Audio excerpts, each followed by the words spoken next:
ඔයාලා හැමෝටම මම සුබ දවසක් කියලා ප්‍රාර්ථනා කරනවා. මට ගොඩක් දවසකින් ඔයාලට මගේ ගෙවත්ත වීඩියෝ එකක් අරගෙන එන්න බැරි වුණා. ඉතින් ඒ නිසාම තමයි අද මම ඔයාලට හිතුවේ මෙන්න මේ වීඩියෝ එක අරගෙන එන්න ඕනේ කියලා. ඉතින් ආදරෙන් ඉල්ලනවා වෙනදා වගේම අදත් මගේ මේ වීඩියෝ එකත් එක්ක දිගටම රැඳිලා ඉන්න කියලා.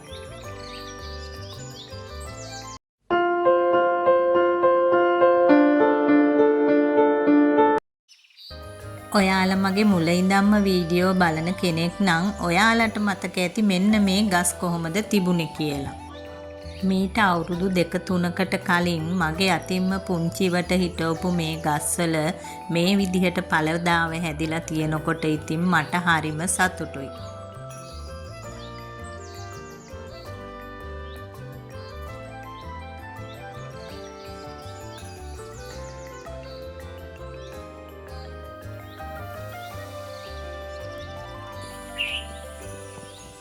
ඉතින් ඔන්න ඔය විදිහට තමයි මගේ ජම්බු ගහේ ගෙඩි හැදිලා තියෙන්නේ. මේ දවස්වල ඉතින් අපේ ගෙදර ජම්බු අච්චාරු වගේම ජම්බු බීමත් වරද්දන්න නැතුව හැදෙනවා. ලුණු ගම්බිරිස් කුඩු ටිකක් සීනි ටිකක් එහෙම දාලා ගත්තාම ඉතින් මේ ජම්බු අච්චාරු එක හරිම රසයි.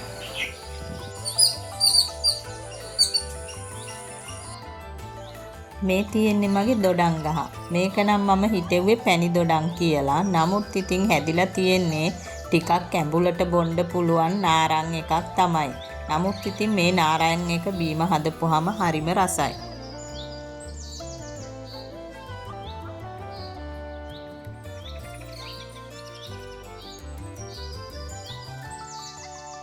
ඉතින් මේ තියෙන්නේ peer ගහ.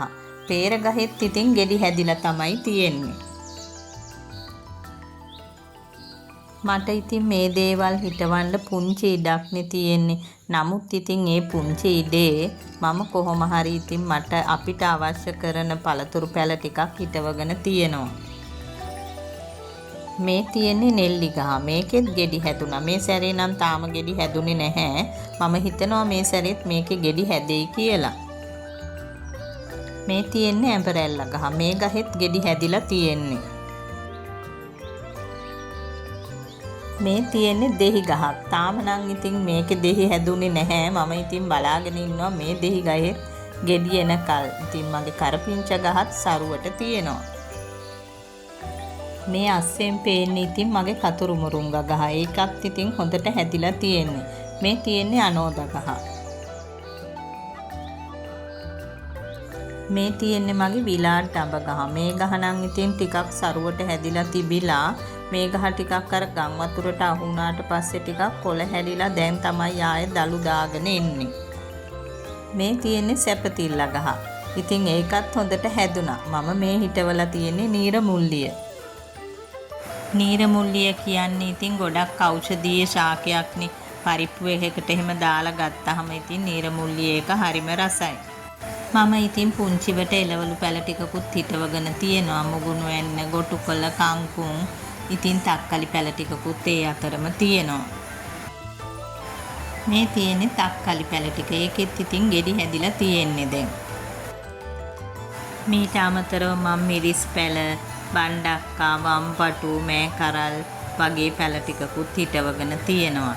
ඉතින් ඔයාලටත් පුළුවන් පුංචි ඉඩක වුණත් මෙන්න මේ විදිහට පැල ටිකක් හිටවලා අපිට ගෙදරම පරිභෝජනයට ගන්න. මම ඔයාලට කියවනේ මේ ජම්බු අච්චාරු හදපුවාම හරිම රසයි කියලා. දැන් මම මේ හදන්නේ ජම්බු අච්චාරු එකක් හදලා රස බලන්න.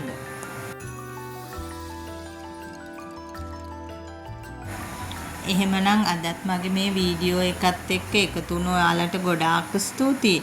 ආයෙමත් මේ වගේ අලුත් වීඩියෝ එකක් අරගෙන එනකල් ඔයාලා හැමෝම සතුටින් පරිස්සමින් ඉඳී කියලා හිතෙනවා.